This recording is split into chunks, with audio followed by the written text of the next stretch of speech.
Hello YouTubers, welcome back again. Today we are going to see how we can fetch conditional data. So let's just start our video.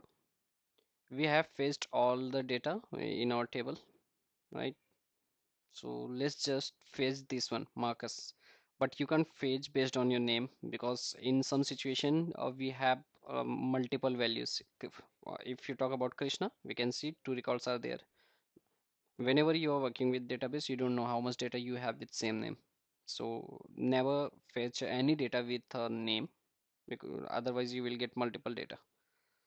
Okay, so another thing is I have a contact number also, so we can fetch based on contact number, where contact equal to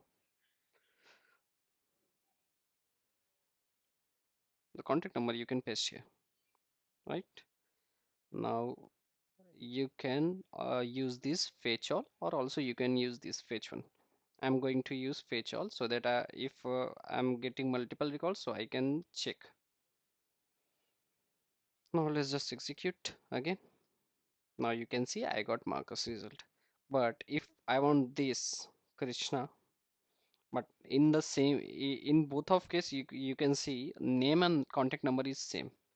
So in that case you can pass ID because ID is different for everyone because it is also increment and also primary key, then it can't be same.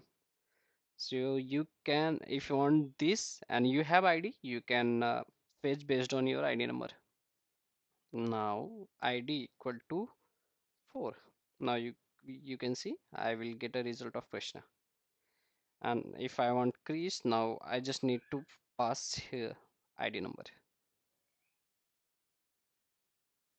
So if you have any information of user, you can fetch based on your column name and its value. So that's it from this video. Thanks, and please keep supporting, and please don't forget to like the video and please subscribe the channel. Thank you so much guys.